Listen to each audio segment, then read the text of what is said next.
inflation tax. It's a tax that nobody talks about. We live way beyond our means with a foreign policy we can't afford and an entitlement system that we have encouraged.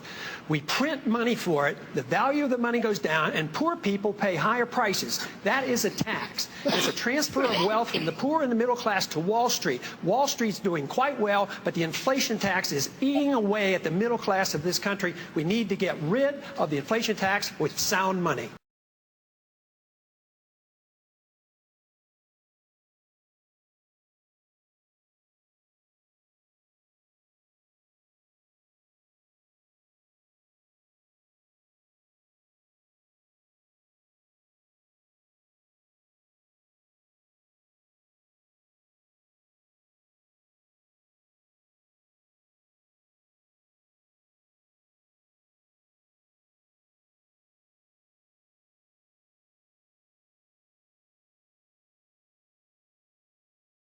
Thompson was off by 10%. Who's in the lead?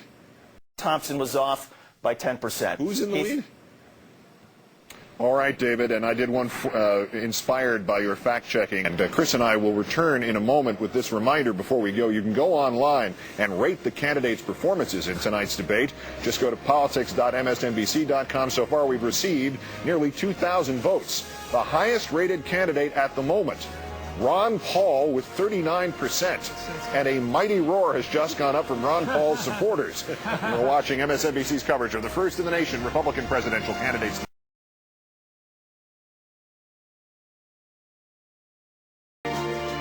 Congressman Paul, you voted against the war.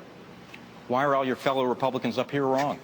That's a very good question, and you might ask the question, why are 70% of the American people now wanting us out of there, and why did the Republicans do so poorly last year? So I would suggest that we should look at foreign policy. I'm suggesting very strongly that we should have a foreign policy of non-intervention, the traditional American foreign policy and the Republican foreign policy. Throughout the 20th century, the Republican Party benefited from a non-interventionist foreign policy. Think of how Eisenhower came in to stop the Korean War. Think of how Nixon was elected to stop the mess in Vietnam. How did we win the election in the year 2000? We talked about a humble foreign policy, no nation building, don't police the world. That is a conservative, it's a Republican, it's a pro-American, it follows the founding fathers, and besides, it follows the Constitution. I tried very hard to solve this problem before we went to war by saying, declare war if you want to go to war, fight it, and win it. But don't get into it for political reasons or to enforce UN resolutions or pretend the Iraqis were a national threat to us. Congressman Paul.